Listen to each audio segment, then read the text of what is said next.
know, just to start with the acoustic bass for starters, you can determine what kind of sound you get, like the organ.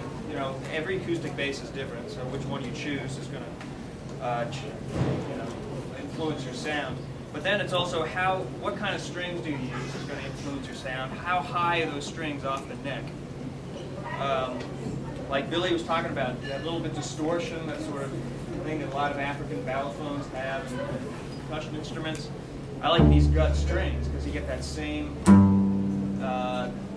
you get something that you don't get when you use steel strings. When you use pure steel strings, it just sounds, you know, it's a good sound, but it sounds very clean. When you play with a bow, it sounds very, you know, cello-like, very classical. And there's nothing wrong with it, but I just personally prefer a little more grit, you know. So, and some of my favorite bass players use gut strings like this, and there's certain sort of things.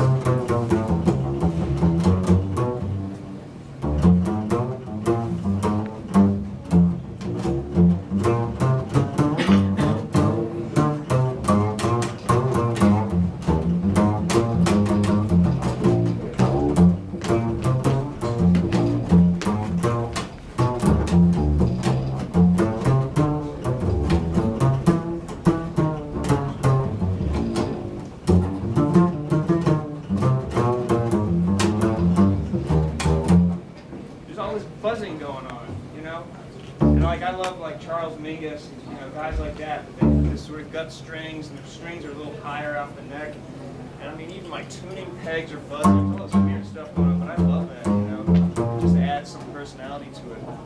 Where if it's just steel strings, they're just so clean, and I don't know, I find it harder to express myself. I find myself hitting one note and just being like, it's just not it. It doesn't feel good, you know?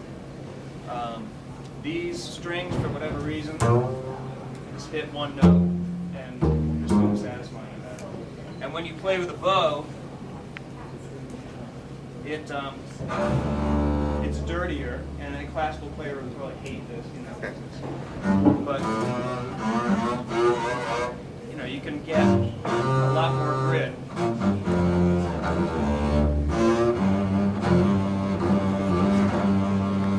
When you're just playing, you know, one note, compared to the steel string, one string down, it's a much cleaner sound to it.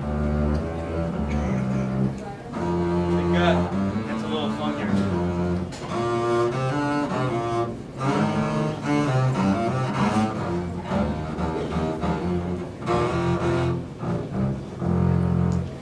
So, you know, I get a chance then to, you know, be soloistic in the band. And to also just explore a lot of colors, you know, and the bow is great for that. I mean, there's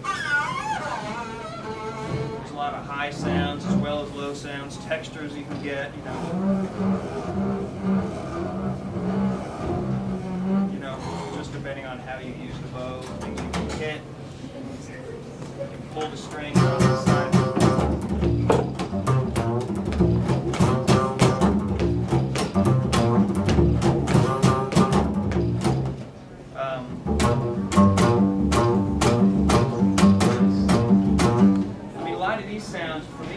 Inspired by like some of these field recordings that we heard like West African stuff, and guys, I don't even know what instruments were. But I just knew that I wanted to copy that sound, and eventually copy their rhythms and learn, you know, what they're doing. You know, and I have my version of a theremin, take a drumstick, stick it in here.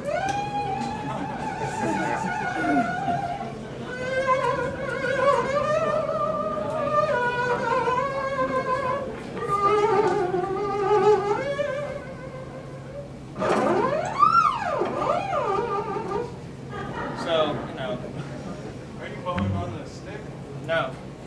It's the same way that you use a slide, like when you're playing guitar, you know, but I just have to anchor it in here. If I want to get any accuracy at all, which is almost impossible to do, you got to find an anchor point. So I'm bowing the string, and then just moving this around, just change the pitch, you know. So you can get a nice sort of vocal vibrato.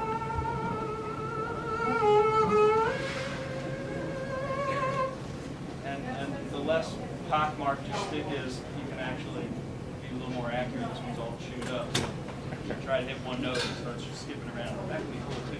You just got to use what you got.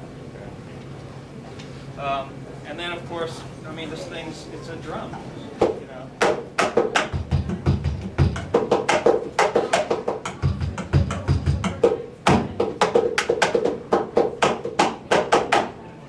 So, I don't know, it's all relative. I mean, some bass players don't like to hit their instrument. I think it sounds cool. So, you know, that's the upright. I'll just brief